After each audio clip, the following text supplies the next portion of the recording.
9/11/2024 সালে একটা ডিয়ার লটারিতে 1 কোটি টাকা পায়। সেটা সুশান্ত সরকার জানতে পারে। নির্মল ঘোষের বাড়িতে নিয়ে গেল, একটা ঘরে ঢোকালো, ওখানে বসে আছেন। তো আমাকে সুশান্ত সরকার বলছে, দাদাকে টিকিটটা দিয়ে দে, তুই এত টাকা নিয়ে কী করবি, দাদাকে টিকিটটা দিয়ে দে, দাদা তোকে একটা চাকরির ব্যবস্থা করে দেবে। আমি বলছি, তুমি তো আমাকে বললে যে টিকিটটা তোর ভাঙানোর ব্যবস্থা করবো, ক্যাশ করার ব্যবস্থা করবো, তুমি এখানে উল্টো কথা বলছো না, আমি টিকিট দেবো না আমার টিকিট। তো তখনই আমাকে সুশান্ত সরকার মারধর করে।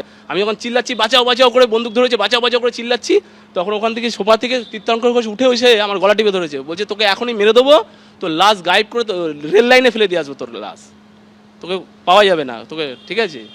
আমার ভেতরে টিকিট পকেট ছিল, ওখান থেকে টিকিটটা বের করে নেয়, নির্মল ঘোষ। তখন ওরা ব্যস্ত হয়ে যায়, তখন আমাকে ওরা ছেড়ে দেয়, বলে যা মুখ খুলবি তোকে জানে মেরে দেবো। নির্মল ঘোষ, হ্যাঁ, পুলিশের উপর আমার ভরসা আছে।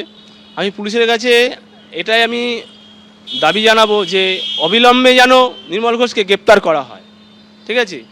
পুলিশের উপর আমার পুরোপুরি ভরসা আছে, পুলিশ যেন এটা একদম দায়িত্ব নিয়ে যেন এটা করে। যারা ভাবছেন যে এদিক ওদিক গিয়ে নিজেদেরকে বাঁচিয়ে নেব, তারা মূর্খের স্বর্গে বাস করছেন, বাঁচবেন না। সাময়িক হয়তো স্বস্তি পেয়েছেন, সময় আসুক, যারাই অপরাধ করেছেন তাদেরকে অপরাধের সাজা ভোগ করতে হবে।